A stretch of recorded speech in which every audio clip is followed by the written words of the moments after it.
সুপ্রিয় শিক্ষার্থীবৃন্দ, আসসালামু আলাইকুম। পূর্ব নির্ধারিত সময় অনুসারে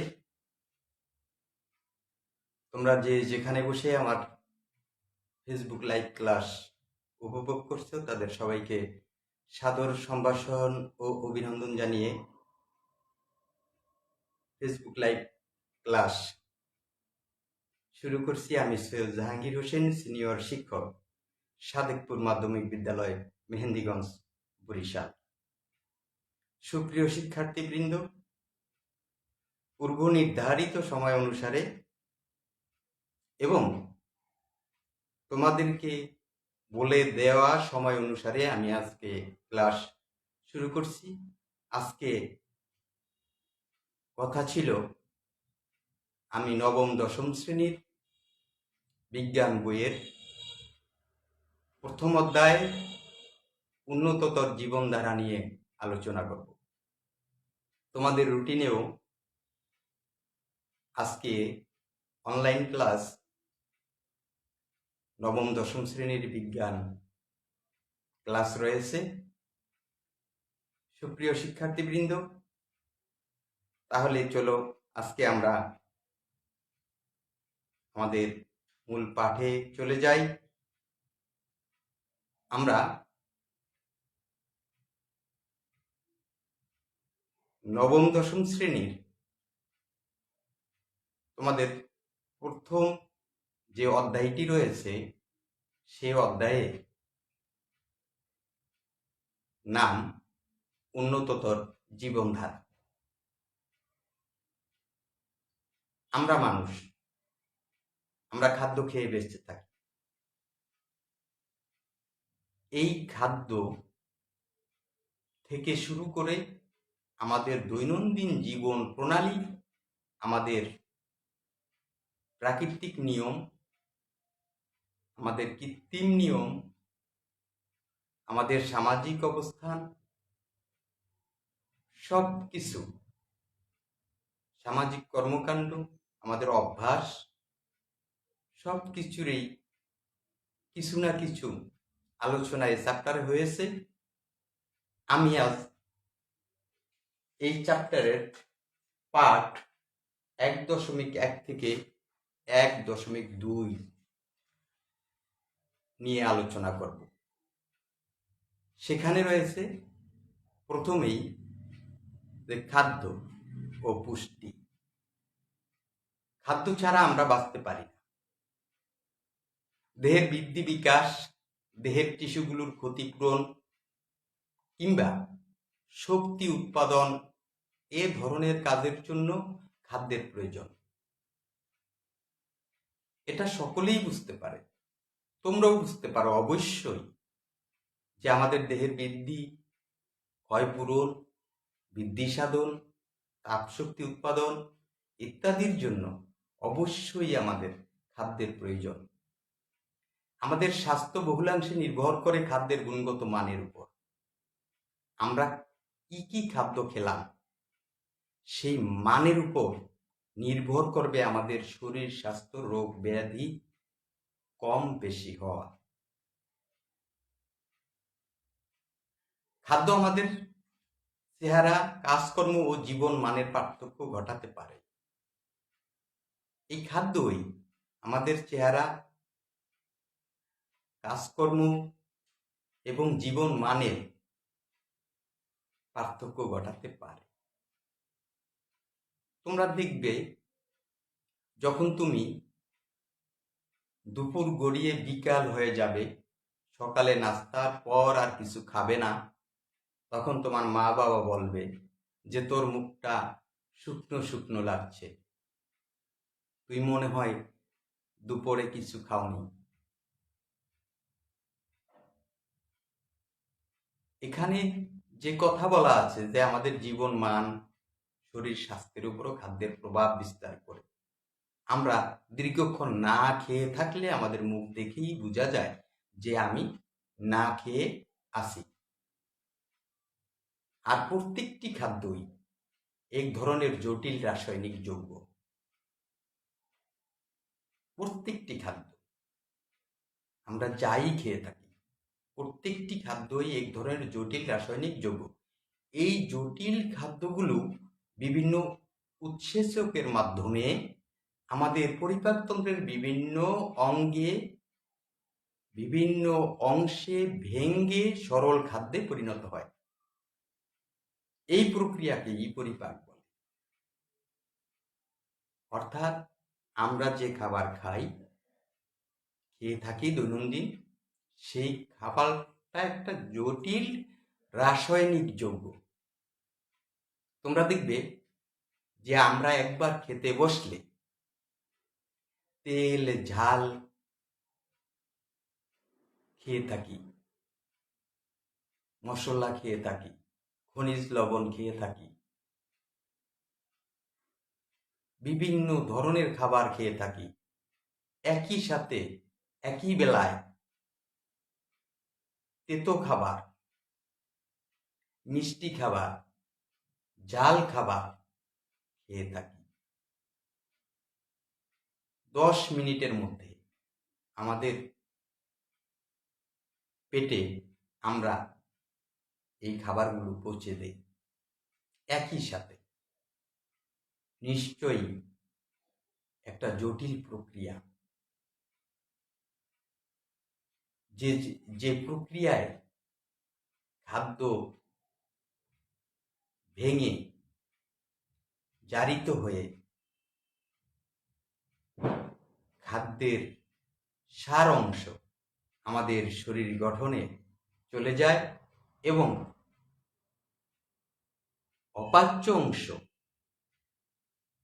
আমাদের বায়ুপথের দিকে চলে যায় এবং সেটা আমরা বজ্র হিসাবে ত্যাগ করি। শরীরের অতিরিক্ত পানি, আমরা যে পানি পান করি, সেটা শরীর তার যাবতীয় কর্মকাণ্ড পরিচালনার পরে কিছু পানি ইউরিয়া গঠিত দূষিত পানি রেচন অঙ্গের মাধ্যমে শরীরের বাইরে বের হয়ে আসে। আমরা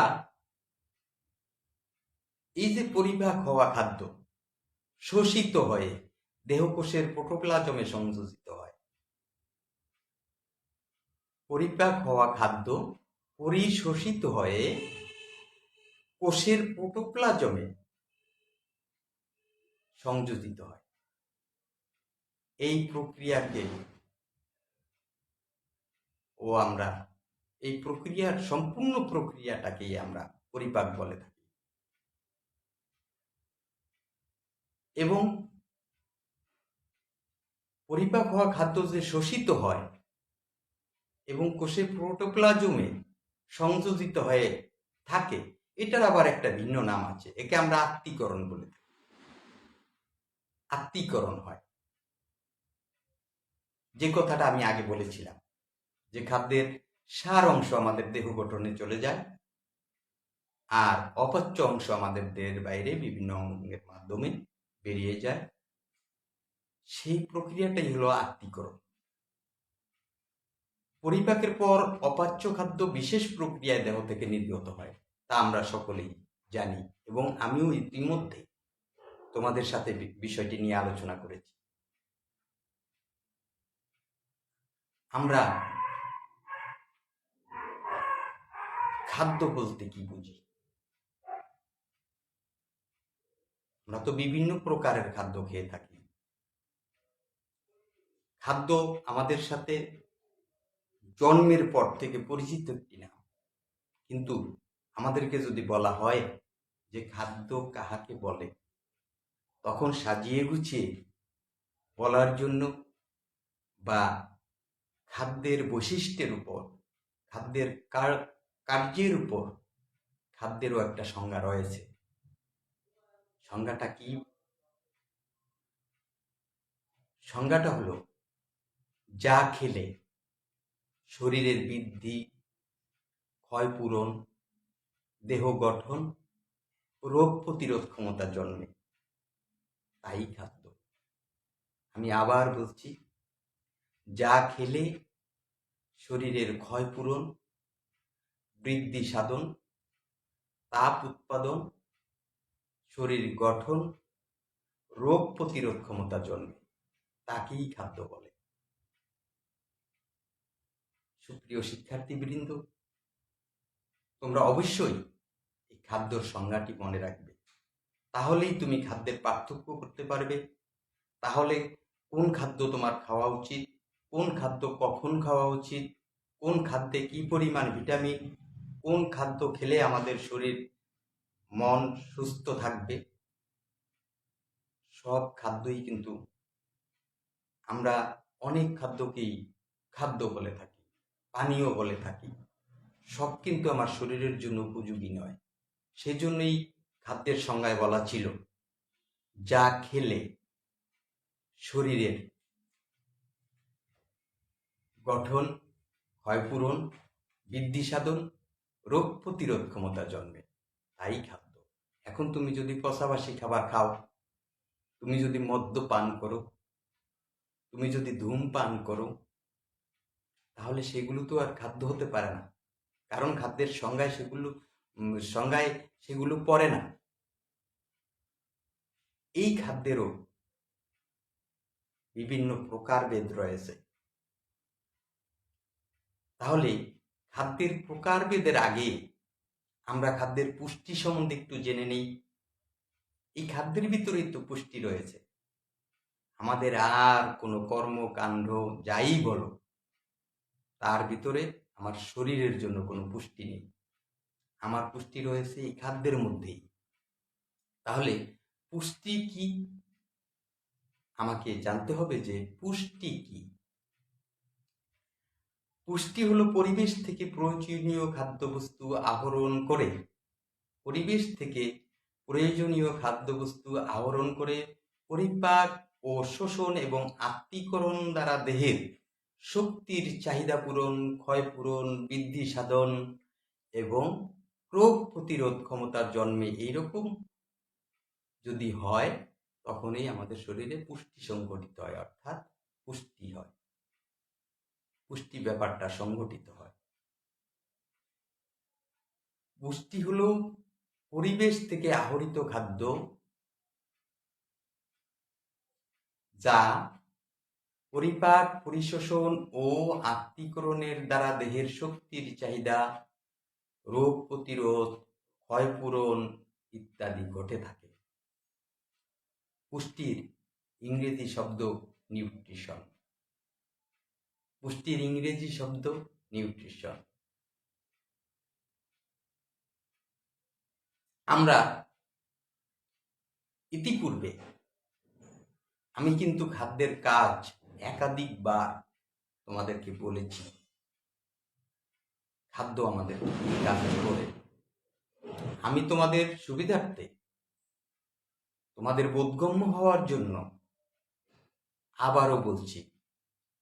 খাদ্য দেহের গঠন, বৃদ্ধি সাধন, ক্ষয়পূরণ, রক্ষণাবেক্ষণ ও রোগ প্রতিরোধ ক্ষমতা জন্মায়, দেহকে কর্মক্ষম রাখে, কর্মশক্তি প্রদান করে থাকে। এবার আমরা জানব খাদ্যের প্রকারভেদ, খাদ্যের উপাদান। আমরা যে খাদ্য খাই, এই খাদ্য ভিতরে কয়টি উপাদান রয়েছে?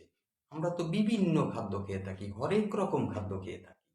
এই খাদ্যের ভিতরে কয়টি উপাদান রয়েছে? দেখো যে খাদ্যের উপাদান, এখানে খাদ্যের উপাদান হলো মোট 6টি। খাদ্যের উপাদান হলো মোট 6টি। 6টি উপাদানকে আবার দুটি ভাগে ভাগ করা হয়েছে: মুখ্য উপাদান, সহায়ক উপাদান। মুখ্য উপাদান, সহায়ক উপাদান।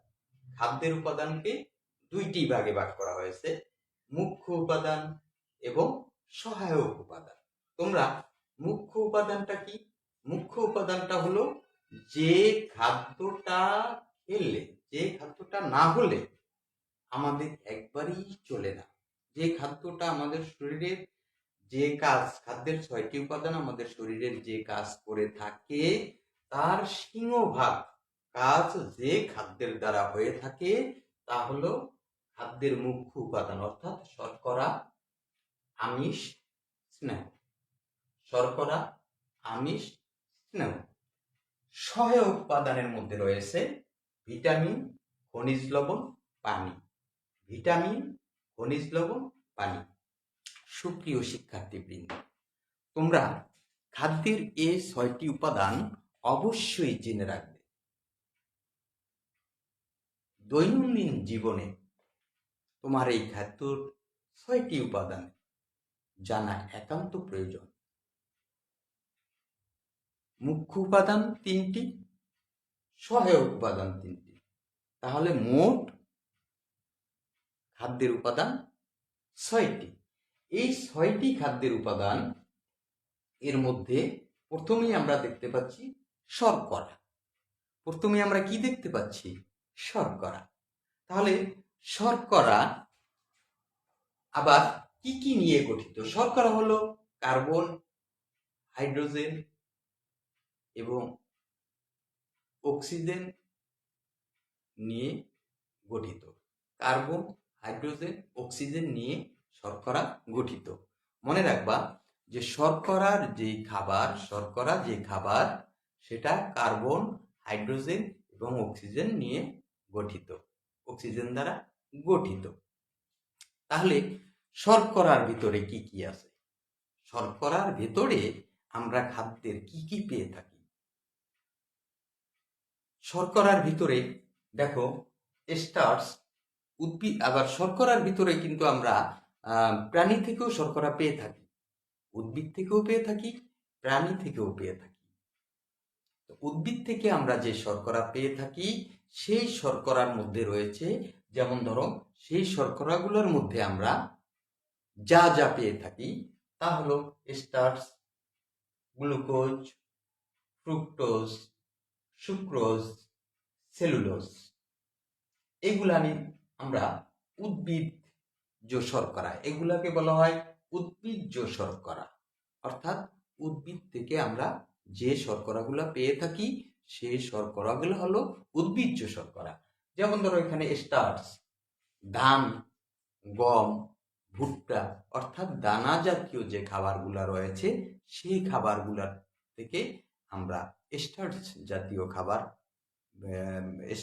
শর্করার উপাদান অর্থাৎ স্টার্চ, শর্করার উপাদান স্টার্চ আমরা সেই খাবারগুলা থেকে পেয়ে থাকি।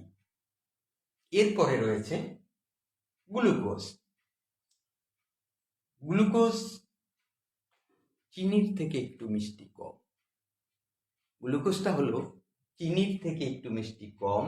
সেটা হলো, এটা আমরা আম থেকে পেয়ে থাকি, আবার এটা আমরা গাজর থেকে পেয়ে থাকি, এটা আমরা খেজুর থেকে পেয়ে থাকি। এই আম, গাজর, খেজুর ইত্যাদি থেকে আমরা আবার এই গ্লুকোজটা পেয়ে থাকি। এরপরে ফ্রুক্টোজ। ফ্রুক্টোজ শর্করার একটি উপাদান। শর্করার একটি উপাদান হলো, আরেকটি উপাদান হলো ফ্রুক্টোজ। তাহলে ফ্রুক্টোজ থেকে আমরা কি পাই? ফ্রুক্টোজ থেকে আমরা পাই, ফ্রুক্টোজ কোন কোন ফল থেকে আমরা পেয়ে থাকি? অর্থাৎ ফ্রুক্টোজ পেয়ে থাকি আম, পেঁপে, কলা, কমলা। আম, পেঁপে, কলা, কমলা ইত্যাদি খাবার থেকে আমরা ফ্রুক্টোজ পেয়ে থাকি। ফ্রুক্টোজকে ফ্রুট মানে অর্থাৎ ফল শর্করাও বলা হয়ে থাকে। ফ্রুক্টোজকে ফল শর্করাও বলা হয়ে থাকে। সুপ্রিয় শিক্ষার্থীবৃন্দ, তোমরা একটু খেয়াল করে ক্লাসটা অবলোকন করো। অবশ্যই এই পাঠ তোমাদের কাছে খুবই সহজবোধ্য হবে এবং মনে থাকবে। এরপরে সুক্রোজ। সুক্রোজটা মিঠা, এটা চিনির মতো মিঠা। সুক্রোজ চিনির মতো মিঠা, চিনিও সুক্রোজ, চিনিটাও সুক্রোজ। অর্থাৎ আখের রস, চিনি, গুড় ইত্যাদি সুক্রোজ জাতীয় খাবার। অর্থাৎ শর্করার একটি উপাদান সুক্রোজ। সেই সুক্রোজ আমরা পাই আখের রস, চিনি এবং গুড় থেকে। সুক্রোজের পরে আসো সেলুলোজ। সেলুলোজ সেলুলোজ শর্করার একটি উপাদান। সেখানে সেলুলোজটা আমরা পেয়ে থাকি কলা, আম, বেল এবং শুকনো ফল। শুকনো অর্থাৎ সংরক্ষিত ফল, অর্থাৎ যে ফলগুলাকে সংরক্ষণ করা যায়, শুকিয়ে রাখা যায়, সেই ফলগুলা, যেমন বেল, বেল বেল যেমন খেজুর শুকনো ফল, খেজুরটা শুকনো ফল। এখানে বেল, আম, কলা এবং শুকনো যে কোনো ফল থেকেই আমরা কি পেয়ে থাকি? সেলুলোজ পেয়ে থাকি। সেলুলোজ পেয়ে থাকি। সুপ্রিয় শিক্ষার্থীবৃন্দ, এবার আমরা প্রাণীজ শর্করা নিয়ে আলোচনা করব। প্রাণীর ভিতরে, অর্থাৎ প্রাণী, আমরা যে সমস্ত প্রাণীর মাংস খেয়ে থাকি, সে সমস্ত প্রাণীর মধ্যে মাছ খেয়ে থাকি, মাংস খেয়ে থাকি, তো সেসব প্রাণীর মধ্যে যে শর্করার উপাদান রয়েছে তা হলো ল্যাকটোজ, গ্লাইকোজেন। প্রাণীর ভেতর থেকে আমরা যে শর্করাটা, প্রাণীর খাদ্য অর্থাৎ আমাদের যে খাদ্য, প্রাণী জাতীয় খাদ্য, তার থেকে আমরা যে শর্করাটা পেয়ে থাকি সেটা হলো ল্যাকটোজ এবং গ্লাইকোজেন। ল্যাকটোজ এবং গ্লাইকোজেন। ল্যাকটোজ হলো তোমার গরু, ছাগল থেকে শুরু করে যে প্রাণীগুলোর আমরা দুধ খেয়ে থাকি, দুধে প্রচুর পরিমাণে ল্যাকটোজ রয়েছে। অর্থাৎ যে সমস্ত প্রাণীর থেকে আমরা দুধ পেয়ে থাকি এবং সেই দুধের ভিতরেই রয়েছে প্রচুর ল্যাকটোজ। সুপ্রিয় শিক্ষার্থীবৃন্দ, এরপরে আমরা প্রাণীজ শর্করার আরেকটি উপাদান রয়েছে, সেটা হলো গ্লাইকোজেন। গ্লাইকোজেন হলো পশু পাখির যকৃৎ, অর্থাৎ কলিজা, পশু পাখির যকৃৎ এবং মাংসে প্রচুর গ্লাইকোজেন রয়েছে। এটা শর্করার একটা উপাদান। সেই মাংসের ভিতর থেকেও শর্করার উপাদান পাওয়া যায়। সুপ্রিয় শিক্ষার্থীবৃন্দ, সর্বোপরি আমি তোমাদের বলবো যে আমরা মনে রাখার স্বার্থে বলতে পারি যে শর্করা হলো চাল এবং গম থেকে যাবতীয় তৈরি খাবার। চাল এবং গম থেকে যে যে খাবার তৈরি হয় সব খাবারগুলোই শর্করা। চাল এবং গম থেকে যে যে খাবার তৈরি হয় সে সবগুলোই হলো শর্করা। এরপরে মিষ্টি জাতীয় যে কোনো খাবারে রয়েছে প্রচুর শর্করা। মিষ্টি জাতীয় যে কোনো খাবার, তুমি ধরতে পারো গুড়, চিনি, তারপরে ওই যে এখানে খেজুরের কথা বলা হয়েছে, তো ফলের কথা বলা হয়েছে, যেমন ফল শর্করা, যে ফলের ভিতরে শর্করা রয়েছে। অর্থাৎ মিষ্টি জাতীয় যে কোনো খাবারে রয়েছে শর্করা। আলু জাতীয় খাবারে রয়েছে শর্করা। অর্থাৎ আমরা মনে রাখার স্বার্থে বলতে পারি যে চাল এবং গম থেকে তৈরি যাবতীয় খাবার শর্করা, মিষ্টি জাতীয় খাবার যাবতীয় খাবার শর্করা। এছাড়াও যার ভিতরে, যে সকল প্রাণীর ভিতরে এবং উদ্ভিদের ভিতরে, উদ্ভিদের ফলের ভিতরে যে শর্করা পাওয়া যায় তা নিয়ে আমরা এতক্ষণ আলোচনা করলাম। আশা করি তোমরা শর্করা সম্বন্ধে একটি সুন্দর ধারণা পেয়েছ। আমরা এবার চলে যাব আমিষ।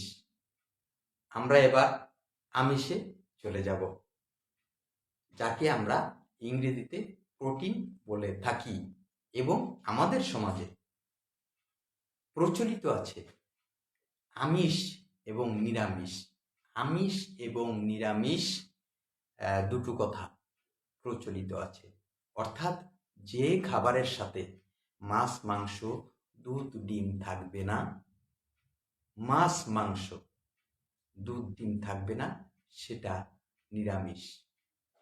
শাকসবজি নিরামিষ, যে কোনো ধরনের